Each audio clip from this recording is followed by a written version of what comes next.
Enyaga umbagua demo doneidagia eombe yanongodie elima yakudele mawela makwa mode batike ninawe ya keogya kwa kenene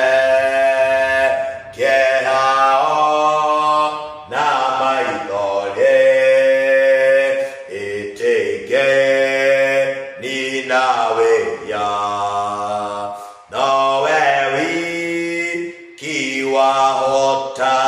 Baba, katika jina la Yesu Kristo, ninakuinua jioni ya siku ya leo, ninakuabudu katika ushirika wetu. Pokea sifa, pokea utukufu Bwana. Wewe ni baba yetu, kibilio letu Bwana, mfalme mtakatifu, Mungu wa ajabu. Tuatangaza ya kwamba wewe ndiye Bwana na peke yako Baba wa mbinguni unastahili, katika jina la Yesu Kristo. Asante Mwokozi kwa sababu ya wakati umenipa nisimame mbele za watu wako kanisani na wale wanatutazama online siku ya leo katika ushirika. Baba wetu, nikiomba neema na uwezo wako na uwepo wako katika jina la Yesu. Ukatubariki Bwana kupitia neno lako katika jina la Yesu. Tukushukuru Bwana tukiamini ya kwamba unatenda na utazina kuinua watu wako katika jina la Kristo Yesu. Nimeomba na hata kuamini. Amen. Bwana wetu apewe sifa. Jioni ya siku ya leo ninakusalimu katika jina la Kristo Yesu. Mahali popote ulipo na unatutazama, ukiwa mbali, ukiwa karibu, hapa nchi ya Kenya, nje ya taifa la Kenya, maeneo ambaye uko ama hii maeneo ya Gikabura, ningependa nikaweze kukukaribisha katika ushirika wetu wa siku ya leo, na ninaamini ya kwamba utabarikiwa unapo sikiza neno la siku ya leo katika ushirika wetu, na maisha yako kwa uhakika haitakuwa ya kawaida tena katika jina la Yesu. Mungu akubariki na akutende mema kwa sababu ya wema wake na fadhili zake katika jina la Kristo Yesu. Jioni ya siku ya leo ningependa Bwana akaweze kutusaidia tukasikie mapenzi yake kulingana na vile amepanga siku ya leo katika jina la Yesu. Na mahali popote ulipo, naamini ya kwamba utabarikiwa na utasikia vile Bwana anavyotaka na maisha yako. Majina yangu naitwa Pastor Dohio na nimeokoka. Yesu ni Bwana katika maisha yangu. Amenitoa mbali mahali nimefika, nasema yeye ndiye Ebeneza, na kama sio yeye mahali hapa singekuwa. Na kwa hivyo ninamshukuru kwa sababu ya kuniokoa na kunipenda na kunijalia mema katika jina la Yesu. Naamini ya kwamba hata wewe Bwana amekubariki, amekutenda mema, amekuokoa.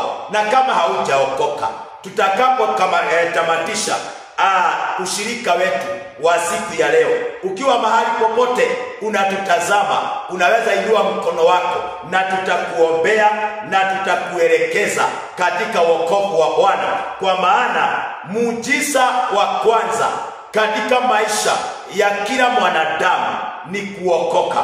Bwana asifiwe. Muujiza wa kwanza katika mwanadamu ni kuokoka. So it is good to give your life unto Jesus, so akaweze kuchukua nafasi katika maisha yako, na utakuwa umebarikiwa na utaona mkono wa Bwana katika jina la Kristo Yesu. Na kwa hivyo jioni ya siku ya leo nataka tuingie katika neno la Bwana la siku ya leo, na ujumbe ama the message Bwana amenipatia inasema ya kwamba God can use you. Bwana pesa. Unajua ya kwamba kumekuwa na watu ambao kazi yao ni kujidharau. Yaani mtu anajiangalia hivi tu, anajidharau.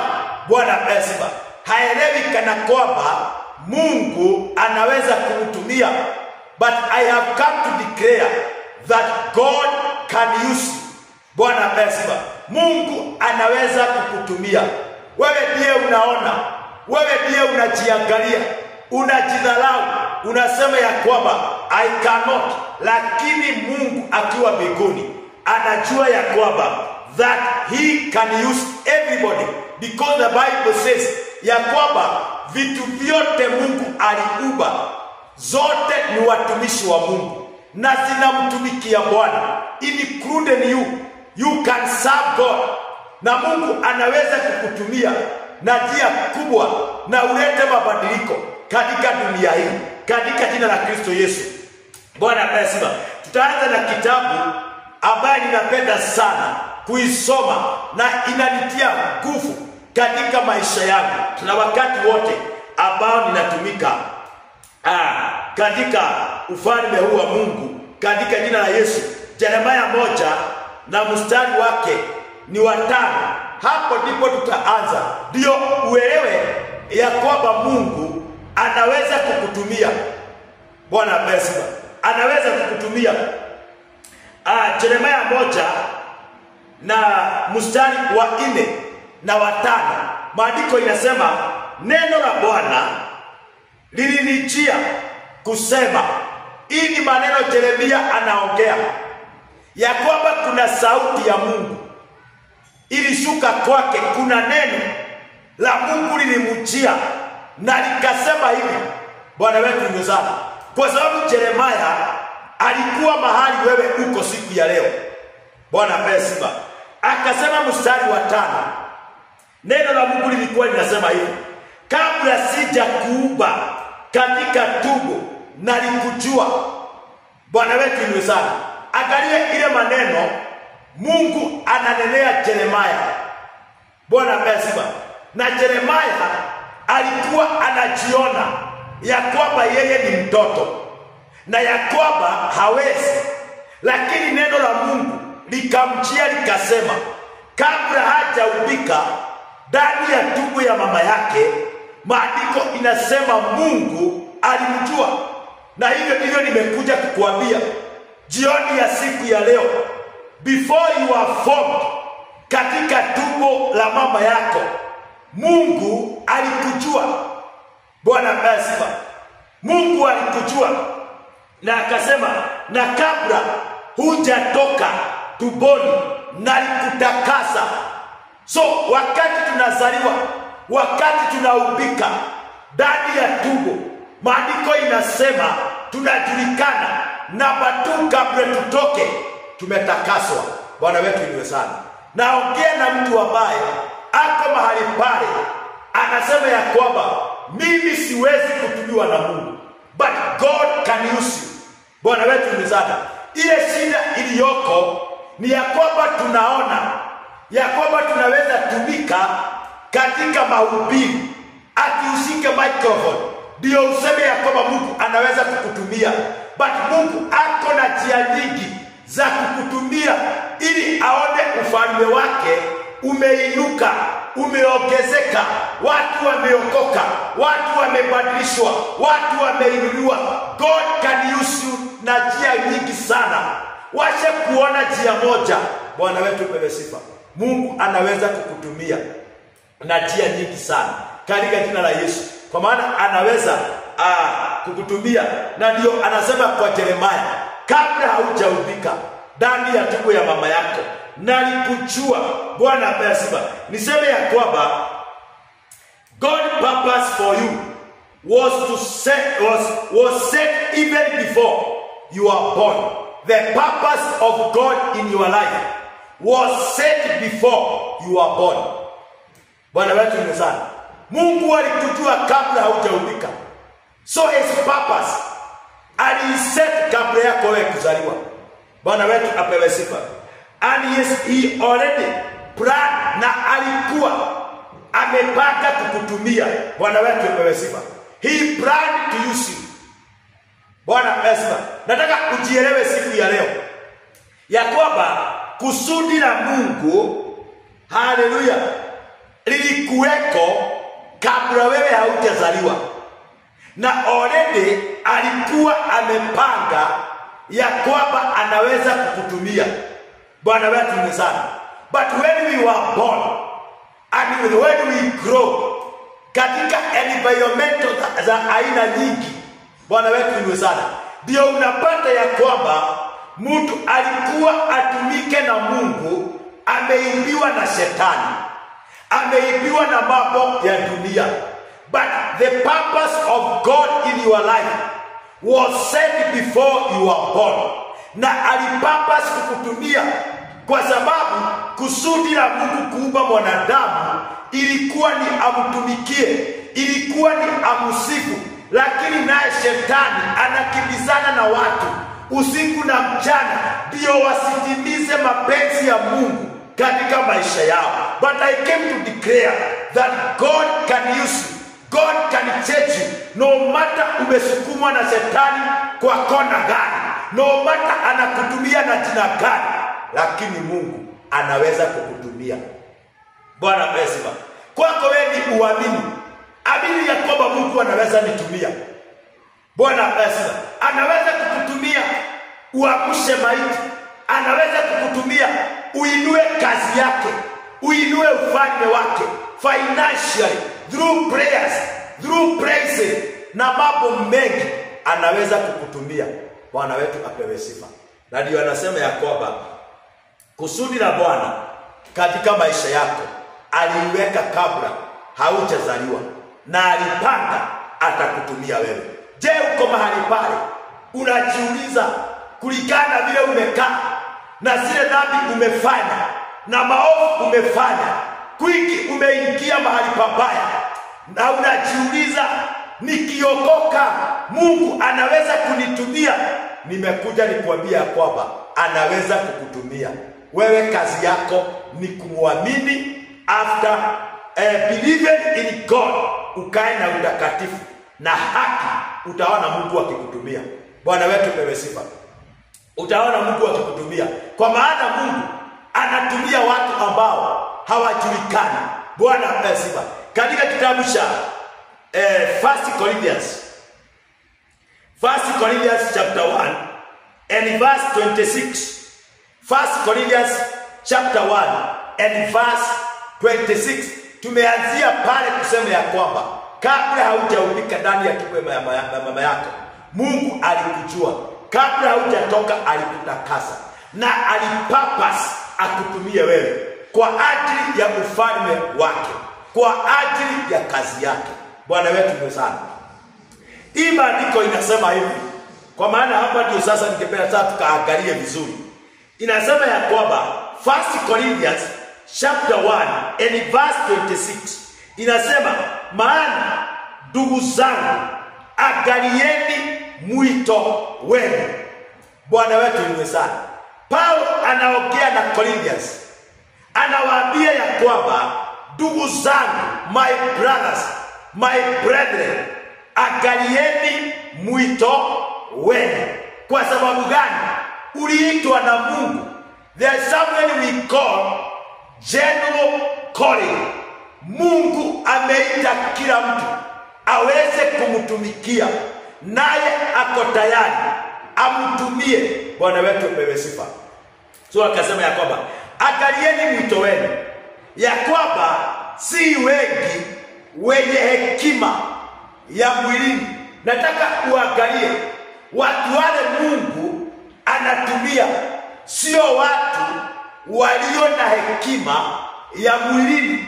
Bwana amesema, anasema ya kwamba si wengi wenye hekima ya mwilini. Bwana wetu amesema.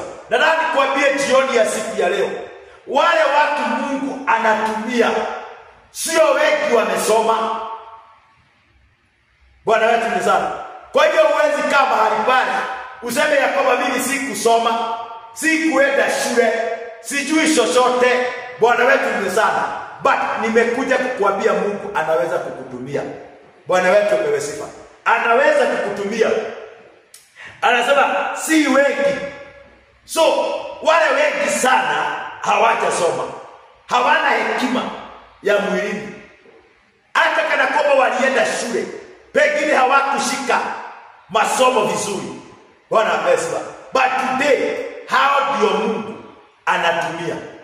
Kwa nini Mungu atumie watu wale ambao hawana masomo, hawana hekima ya mwilini, hawajasoma sana? Kwa nini Mungu awatumie? Tutaona katika hii maandiko. Bwana apesiwa. Yakoba si wengi wenye hekima ya mwilini, na batu si wengi wenye nguvu. Kusema Yakoba si wengi wenye nguvu, hawana uwezo, hawana mali. Bwana wetu ni sana. Angalia wale watumishi wa Mungu ambao wameinuliwa kiwango cha juu.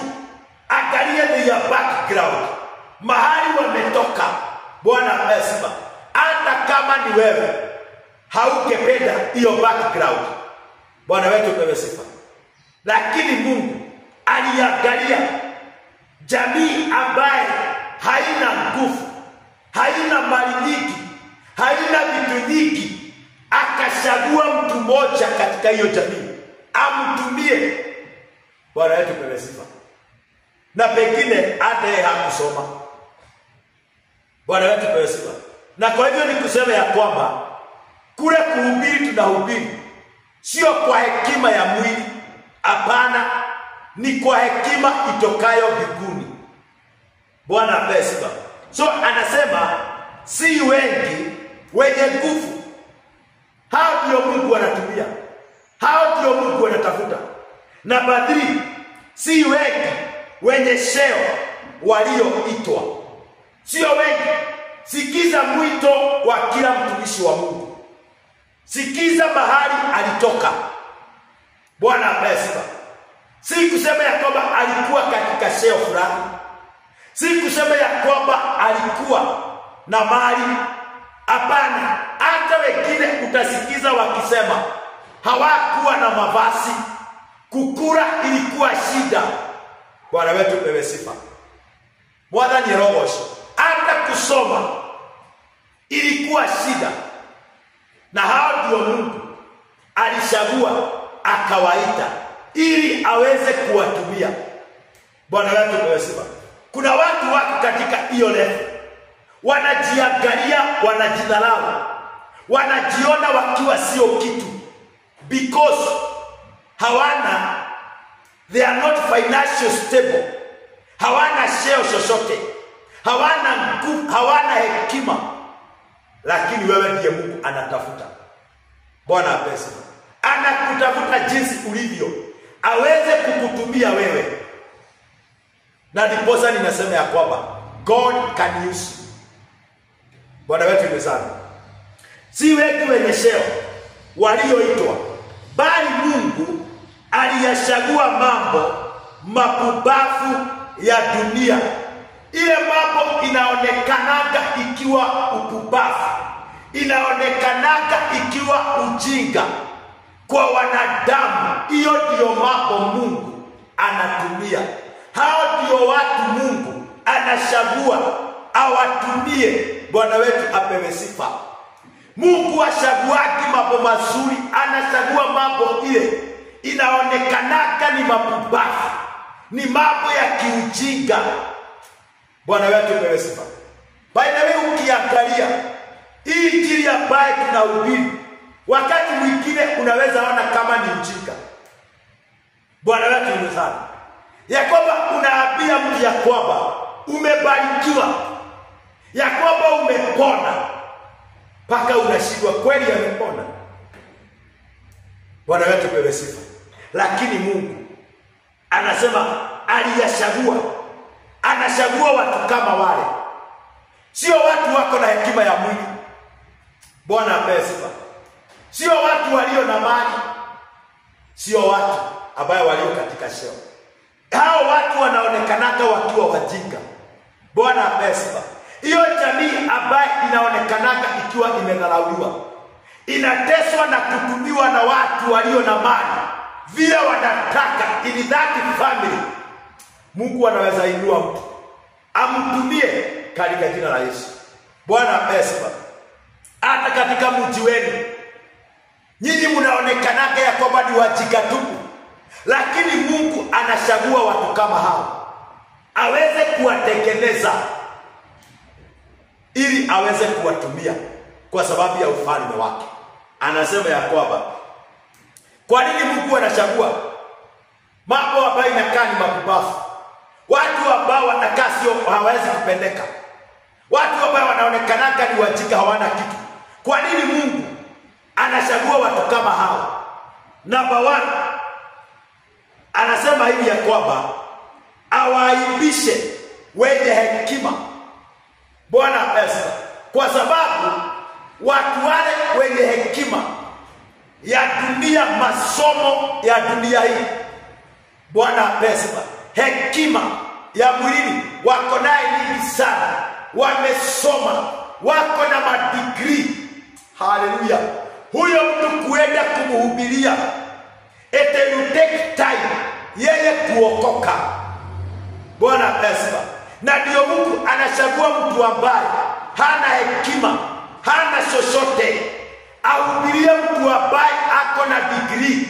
Naye mwenye degree na hekima, Bwana asifiwe, akikosa hekima ya Mungu, anadharau sauti ya Mungu iliyo ndani ya mtu, anaonekana ya kwamba hana kitu, anadharau. Bwana wetu pewe sifa. That's why Mungu anainua watu wadogo ili kuwaibisha wale walio na pesa. Bwana wetu ndiye sana. Na ndio unaweza sikiza mtu amebarikiwa anakuuliza, kanisani mnaenda kufanya nini? Bwana asifiwe. Kanisani mnaenda kuomba nini? Kwa sababu yeye ako na mali, ako na pesa, ako na kila kitu, lakini anashindwa hao watu wanaenda kanisa kufanya nini? Bwana asifiwe. Wanauliza, kwani hawa wanaombaga Mungu gani? Kwani wakiomba hawapewi? Bwana asifiwe. Nataka nikuambie siku ya leo, hatuendagi kanisa, hatuombagi kwa sababu tuko na mali. Tunaomba kwa sababu Mungu alisema tuombe. Tunaenda kanisani kwa sababu Mungu alisema tuende.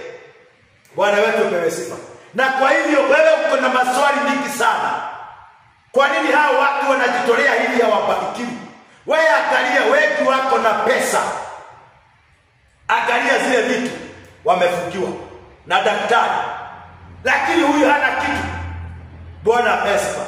Anakula chochote katika dunia hii kwa sababu Mungu huwa anataka kuwaibisha wale wako na hekima. Bwana asifiwe. Wale wako na hekima, watu wamefika kiwango, wako na hekima ya vitabu, wamesoma, wanaona churches are nothing, servant of God are nothing because they are learned. Hallelujah. Wacha nikuambie, hiyo hekima haiwezi kukufikisha mbinguni, but kuna hekima ya Mwenyezi Mungu anaashiria kwa watu ambao hawana kitu ili aibishe. Bwana asifiwe.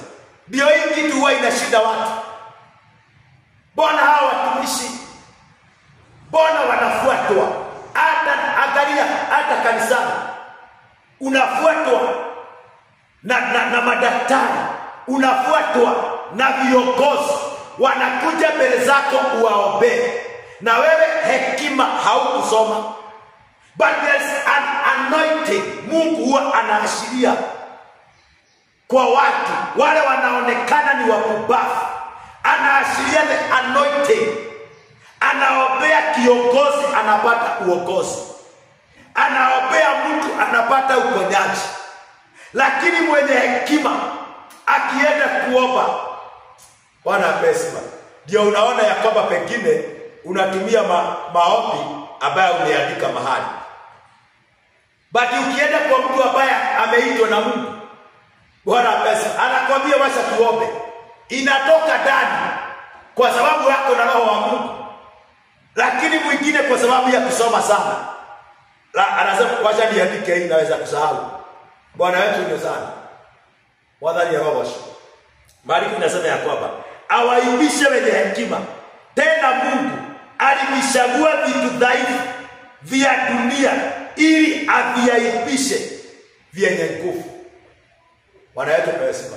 Ndio unaona ya kwamba unaweza fika mahali uende hospitali, utumie pesa zako na ugonjwa isiishe. Lakini Mungu akudirect kwa mtu ambaye hakaja soma, hakana makaratasi, hakana degree hata moja, uende kwake. Bwana wetu apewe sifa. Because of the grace of God and the anointing of God and the power of God, anakuambia kukuwekelea mkono na tangaza uponyaji katika jina la Yesu, na unapona hapo hapo. Wewe unashindwa, mbona hii pesa yako haikuniponya? Hallelujah. Because Mungu anachagua watu walio wadhaifu aibishe vitu vyenye nguvu. Bwana amesema. Tukianza kuwapatia historia zetu, mahali tumetoka, hata mwingine hawezi kaa kanisani. Bwana atukuzwe. Ndio unaona ya kwamba hapa wengine hatuokeaki. But we have the anointing of God. Ya kwamba tunaomba jambo linatendeka. Bwana atukuzwe. Mungu, hakuna kitu kizuri kama shule ya Mungu. Shule ya Mungu anakupatia Kiingereza ambaye haukusoma. Bwana pesa. Nikwambie ndio ujue kile ninakwambia. Wakati mimi nilikuja Nairobi, nilipotoka nyumbani, sikuwa ninajua Kiswahili. Sikuwa ninajua kuongea Kiswahili. Bwana pesa. Mimi nilikuwa ninajua Kikuyu peke yake. Sikuwa ninaelewa Kiswahili. Hata Kiingereza sikuwa ninaelewa. Lakini kwa sababu ya anointing ya Mungu, leo naongeaga Kiswahili. Hata ukiniambia nihubiri na Kikuyu, nasikiaga kana kwamba ninashindwa. Lakini kuna Kiswahili imetoka mbinguni. Shule ya Mungu ni nzuri sana. Unafundishwa, unakuwa na flow ya Kiswahili, unakuwa na flow ya Kiingereza, unakuwa na flow ya kabila lingine. Kwa sababu yote inatokaga kwa Mungu, sio kwa vitabu. Inatokaga kwa Mungu. Bwana wetu ni sana. Mwadhani ya Rogoshi anasema aibishe vyenye nguvu, anachagua watu. Ndio nimekuja kusema, wewe uko mahali pale umejidharau kwa kuangalia familia yenu, unashindwa kwetu kunaweza toka mtu fulani. Je, kwetu kunaweza toka mhubiri? Je, Mungu unaweza kunitumia?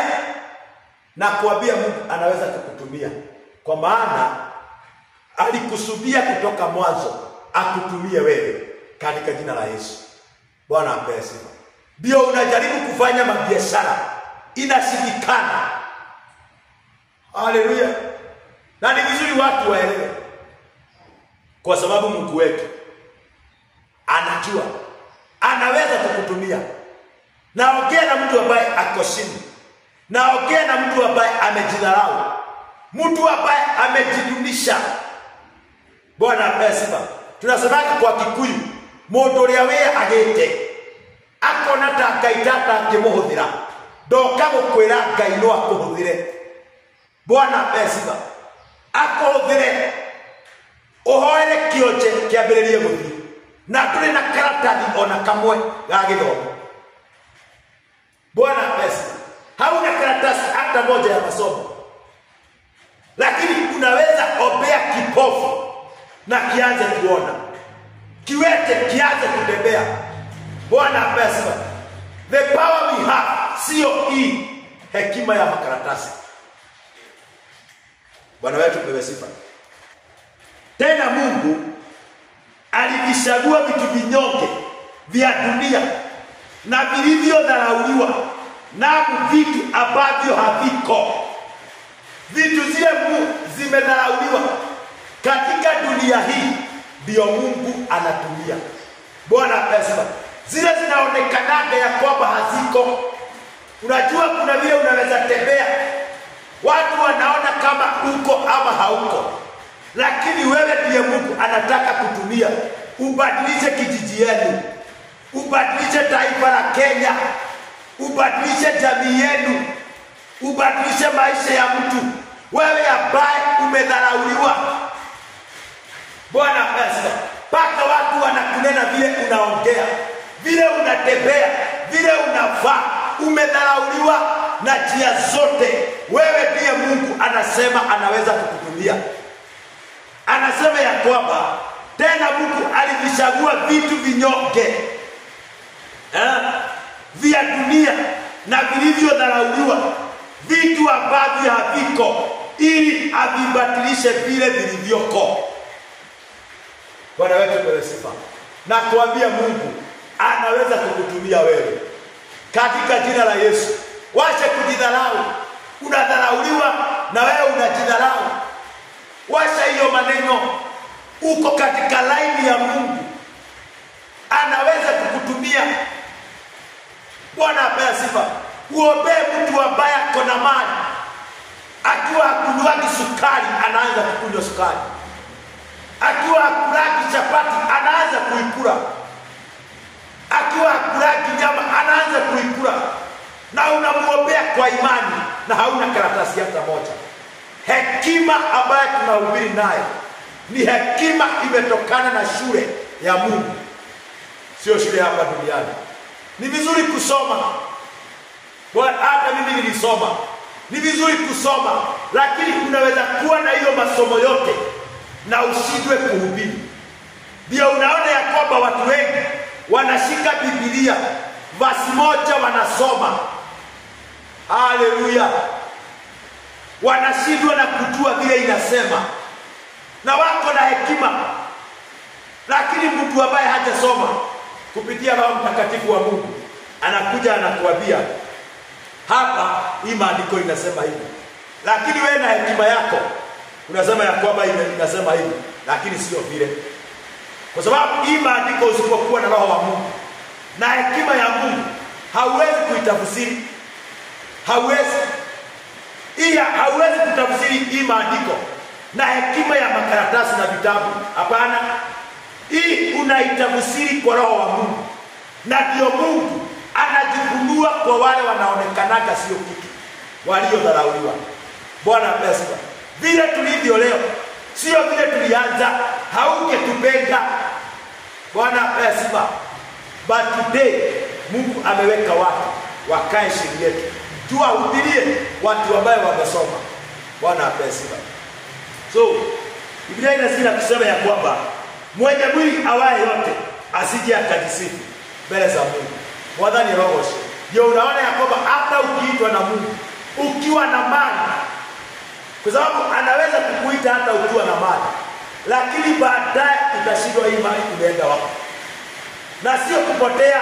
Mungu ameishukua, amekuwekea mahali, ndio kwanza akutengeneze, akunyenyekeshe.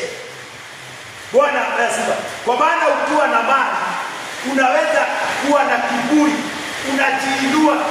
So anachukua kwanza ile mali, ndio unashindwa. Umeingia kanisani, ulikuwa na mali, unashindwa imeenda wapi. Mungu huwa anaishukua, anakuwekea mahali, alafu anaanza kukutengeneza, anakunyenyekesha jinsi ya kuongea na watu, jinsi ya kutembea na watu, jinsi ya kukaa na watu, anakunyenyekesha. Bwana pesa, anakupatia uvumilivu, alafu baadaye unaona umerejeshewa vitu zako zote. Bwana pesa. Na ndio unashindwa, watu wanasema ati mimi niliingia kanisani nikiwa na mali, saa hii sina. Kwa sababu gani? Ulikuwa na kiberebere. Bwana pesa. Ulikuwa na kiburi na unataka Mungu akutumie. Lazima kwanza Mungu ashukue hiyo mali, akuwekee mahali, akunyenyekeshe, ujue kutembea kwa upole katika jina la Kristo Yesu. Bwana pesa. Na kwa hivyo jioni ya siku ya leo Mungu analilai na ordinary people ndio aweze accomplish extraordinary things in the life katika jina la Yesu. Bwana wetu pesa. Na kuambia hivyo siku ya leo ya kwamba Bwana anaweza kukutumia katika jina la Kristo Yesu. That was the message of God today. Kwa wale wote wanajidharau, kwa wale wote wanajificha, Bwana anasema ya kwamba ninaweza kukutumia jinsi ulivyo. Usijidharau na usiongee nini. Anachukua vitu ambazo vinaonekana sisi. Mungu akubariki, akutende. Tuombee. Baba, katika jina la Yesu, naombea kila mmoja ambaye amejidharau, anaona ya kwamba hawezi kuinuka. Baba, ukampatie neema, ukampatie nguvu, afunguke macho, ajue ya kwamba kabla haujampa ndani ya tumbo ya mama yake ulimjua na unaweza kumtumia katika jina la Yesu. Tumia watu wako Bwana, ili ukaweze kuwaibisha walio na hekima na mali na nguvu, uonyeshana nguvu zako kwa wanyonge na waliodharauliwa na wale wanaonekana kana kwamba hawako. Katika jina la Yesu niliomba na hata kuamini. Mungu akubariki, akutende mema, ukikubali kutuliwa na Bwana, kwa maana Mungu ako tayari kukutulia. Mungu akubariki. Shalom. Shalom.